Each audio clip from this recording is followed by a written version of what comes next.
فسألوه سؤالا عظيما هو أعظم الأسئلة وأكبرها. ماذا قالوا؟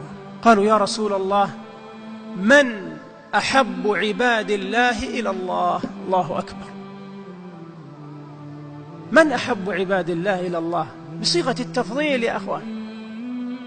ماذا تتوقعون الجواب؟ قال: أحسنهم خلقا. أحسنهم خلقا.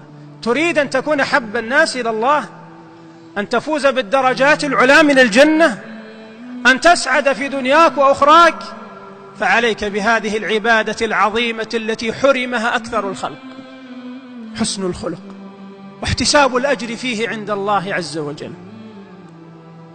ولهذا قال صلى الله عليه وسلم: أنا زعيم أي ضامن ببيت في ربض الجنة، أي في فناء الجنة من داخلها، لمن ترك المراء أي الجدال وإن كان محقا. الجدال الذي ليس منه فائدة ومن ورائه طائل، كالجدال في الأمور الدنيوية أو غيرها، أو الجدال العقيم الذي لا تصل فيه نتيجة مع مخاصمك فتتركه لوجه الله وأنت محق. يضمن لك النبي صلى الله عليه وسلم الجنة.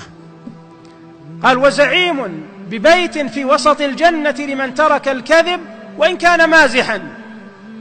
وإن كان يتركه في حال المزاح فهو أترك له في حال الجد. ثم قال: وببيت في أعلى الجنة لمن حسن خلقه. سبحان الله، هذا أعظم طريق الوصول للفردوس الأعلى من الجنة: حسن الخلق والإحسان إلى الخلق بالقول والفعل.